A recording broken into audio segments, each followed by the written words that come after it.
So Neill, recently I got the opportunity to go to Tour de France 2025, stage 3. Nice humble brag, mate. Yeah. Nice humble brag. Thanks to Ketone IQ, who are a partner of the channel and also a partner of Visma Lease bike. They take ketones, They do. particularly on the big stages. But I noticed something last year versus this year, because I was there with them last year as well. Yep. Last year, Jonas was on 172.5mm cranks, which I found unusual at the time. You sent me a photo of this and I didn't believe you. I thought that had to be one of the other riders' bikes. Why did you not believe me? Because there's no way that a guy that small would be riding, with that type of physiology, would be riding cranks. He's not that long. small though.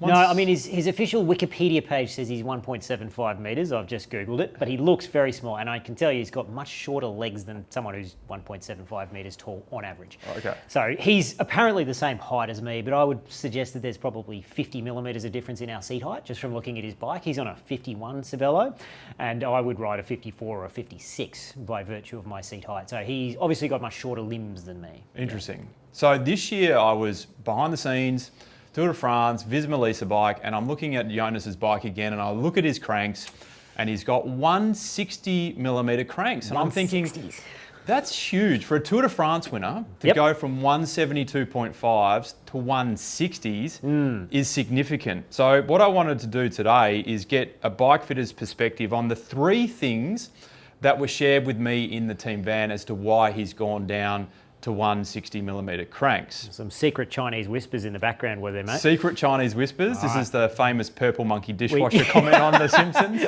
we can't tell your sources. We're not allowed to release your sources, but here's the information. Exactly right. Fire away, mate. Yeah. I'm interested to hear this. So apparently the whole team at the back end of last year were instructed to try shorter cranks. Yep. I'm assuming Pogacar might have influenced that a little bit. Or maybe it was us. Maybe it was you. Yeah, maybe it was me. Yeah. Trying 165s. And I believe Jonas went as short as 150s at some point. That is short. That's so short. Very short. But has clearly concluded that 160s are the way to go. That's his sweet spot. That's his sweet spot, which to me still feels very short. It's very short. I've just wrapped up a whole bunch of testing, with some shorter crank lengths recently, and that is very short. Although my legs are longer than Jonas's, so maybe, maybe it's not that far off. I use 165s, and maybe he's not as far off as you think. Okay. So point number 1, and I feel these all intertwine, was that the shorter cranks improve blood flow to Jonas's legs. Got it. What do you make of that?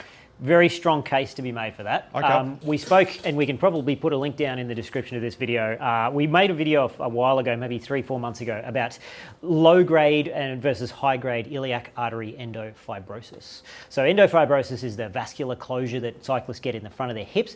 It is most likely to be, although we don't know a lot about it, it's most likely to be a graduated medical problem with symptoms ranging from almost nothing down to really severe.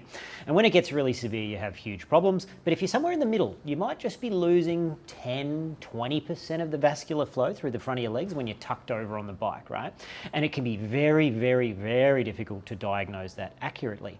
The only way to test it is, apart from doing things like Doppler ultrasounds while the person's riding the bike, is to actually try something like shortening the cranks and then seeing what happens. If you see an improvement in vascular flow in the legs, better recovery afterwards, all that sort of stuff, which is obviously what's happened, perhaps Jonas, he may not have actual high-grade iliac artery endofibrosis, but maybe he's got a tiny bit. Okay. Yeah. Or maybe his anatomy is just such that when he kinks over that deeply, he gets a bit of occlusion of the arteries. So that is quite feasible.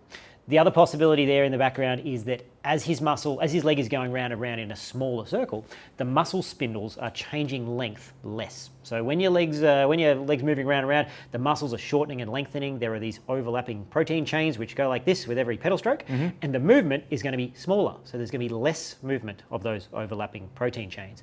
They have little electrochemical bonds between them. And you may see that there is some research indicating that larger ranges of motion, where the spindles have to go all the way out and then all the way over, creates more fatigue metabolites. So yes, smaller ranges of motion could be more efficient. Interesting. But then a lot of the riders did try shorter cranks from Visma, like Wout, I heard, and he's gone back. So he's gone back. Is that going to affect the blood flow to his legs then? It's individually variable. Okay. The answer is obviously not, Because he would have tested them and gone, oh, this is rubbish. Yeah. Because Wout's a big guy, you know.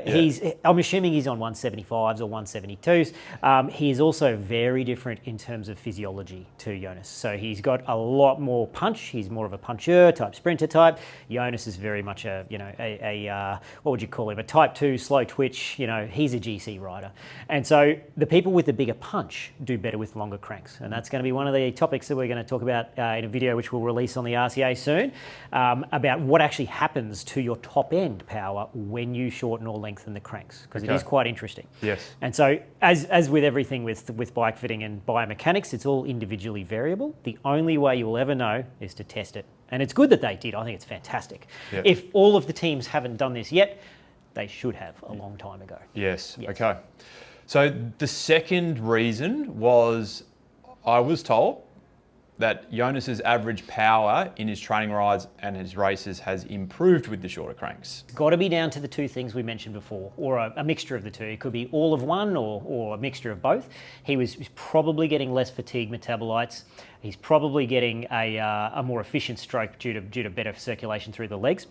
The third thing that I'll throw in there is when I first saw the first or second stage of the tour this year, I immediately looked at Jonas and went, he's been working on his posture off the bike because he looks way better on the bike. Really? In what way? He used to have a really nasty lower thoracic kyphosis. So you can see him on the bike from a couple of years ago, and he's very rounded. His lumbar spine was much more upright, and then he would kink his back forward like this when he was riding. We'll see if we can get some footage of that. Yeah, and he is now way flatter. He's obviously able to rotate his pelvis forward. His seats probably had to go up due to the shorter cranks, and his spine is much flatter. His posture doesn't look pathological anymore. It looks much more normal. And the other thing that comes with that is better breathing ability. So your rib cage, when you're hunched through the lower thoracic spine, is closed down. The expansion of the rib cage as your diaphragm descends and opens your lungs, it's going to be inhibited when you're hunched over. So the more you can sort of open the chest up to a more neutral position, the better breathing you're going to get. So better oxygen flow, better oxygen transfer. So it could be partially a postural thing as well. That was the first thing I noticed when I started to watch the tour this year, was his posture looks so much better on the bike. And before I mention the third thing, I just want to say that Neill's just tried this, and I think I caught it on film, so you can see what he said about it. Raspberry lemonade. Oh, I'll try a different one. Oh, that's way better. It's still unpleasant, but that is way better. But the unpleasantness gives it sort of like a placebo effect as well, I reckon. Definitely. You're like, oh, I've drunken petrol. Yeah. I will now ride my bike faster. Yeah. I can handle that. It's good for the jet lag because the brain doesn't work that well. The ketones are good for the brain. I find that this conversation should go better now. Perks you up. The third one was it's increased the ability to produce more 1 o'clock to 5 o'clock pedal rotation, because I am assuming the cadence has increased. And between 1 and 5 o'clock, is it 1 and 5 o'clock or 2 and 5 o'clock or something along those lines? Yeah. People are producing more power through that point in the pedal stroke. Yes. And if your revolutions per minute has increased, therefore are you producing, which this is kind of intertwined with the last point, you're producing more power. Yes. So is there any validity to that one? Yeah, so this comes down to something that you can only describe as neuromotor coordination. Basically what happens is when the crank gets far too long for an individual rider, their knee and their hip and their ankle have to go through a much larger range of motion, right? So the spindles are opening up a lot and then shortening a lot through their muscle fibers. The larger the motion is, the harder it is to control. So I have this sort of analogy that I tell to people, you know, imagine if the cranks were 10 millimeters long on your bike and all your foot had to do was just go around like this. It would be the easiest thing in the world to control that motion, right? Now imagine if the cranks were a meter long. You'd have a lot more trouble controlling them at high RPM because of the larger range of motion. So what happens is every rider has an individual tipping point where when the cranks get too long for them, they start to lose neuromotor coordination.